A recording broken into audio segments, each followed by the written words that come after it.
formal reading of the charges? Yes, we do, Your Honor. All right. And is your client entering a plea at this time? Yes, Your Honor. We enter a plea of not guilty. All right.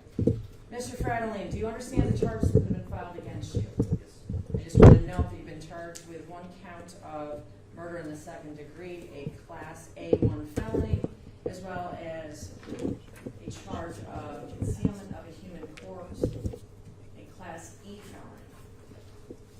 You have certain rights with respect to these charges. You have the right to remain silent, and you cannot be forced to testify against yourself or make any written or oral statement.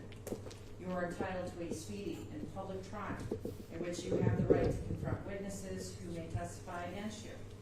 You also have the right to call witnesses and to submit evidence on your own behalf. You are presumed to be innocent.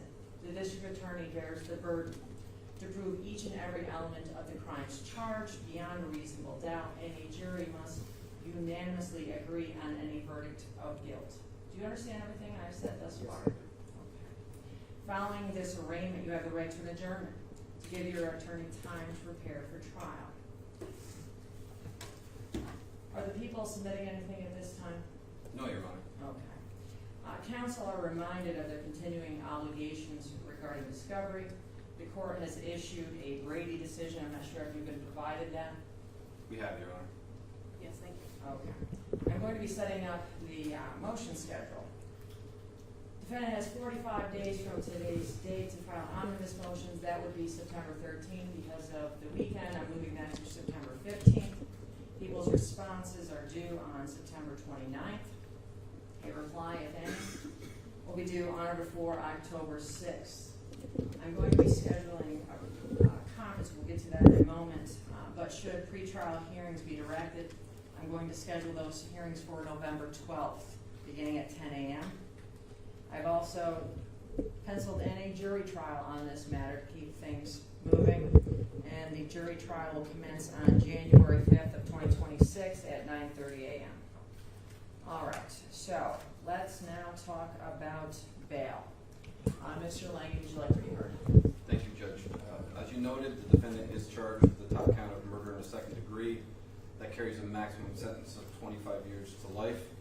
As far as his ties to New York State, he has none, as well as no ties to the United States. He has an Italian and an Ethiopian passport. I believe he has a dual citizenship there. He has an international driver's license for Ethiopia, Canada. He has claimed residences in Canada as well as Ethiopia, and has businesses listed in Canada as well as Ethiopia. Given his lack of ties to our country and to the state, the possible life sentence that he's now facing, the people would ask that he be remanded without bail. It is the people's opinion that no amount of money would ensure that he would return, given his lack of ties, dual citizenships in Italy and Ethiopia, and also the fact of the maximum sentence, Judge, again, of life here. He has no ties to our state, he has no ties to the United States, and I believe he is a flight risk and he should be remanded without bail. If Your Honor is going to consider some type of monetary bail, it's the people's opinion. He has, I guess, made it known he had a bid in on a $5 million property in Montreal at this time.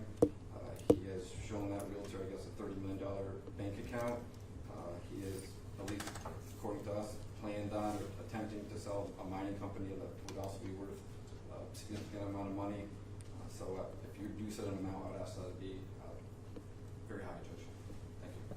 Thank you. Ms. Evans, would you like to be heard right now? Yes, thank you, Your Honor. Mr. Frattolin is here. He is applied with no criminal history. He is not a U.S. citizen and has never had a warrant for his arrest or failure to appear in court. If he is released, he intends to stay in an apartment in New York City with a friend, whose name we'd be happy to disclose off the record for their safety. He would give up his Italian passport, which he has, not an Ethiopian passport, and be subject to electronic monitoring. He would appear in every and all proceedings in this court case. We would request reasonable monetary bail. Mr. Frattolin, as I said, has no reason to run from his allegations. He maintains his innocence and is innocent until proven guilty, Your Honor.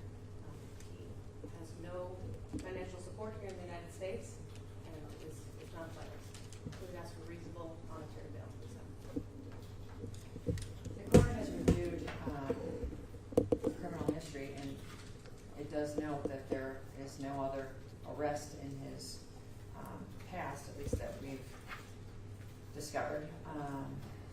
And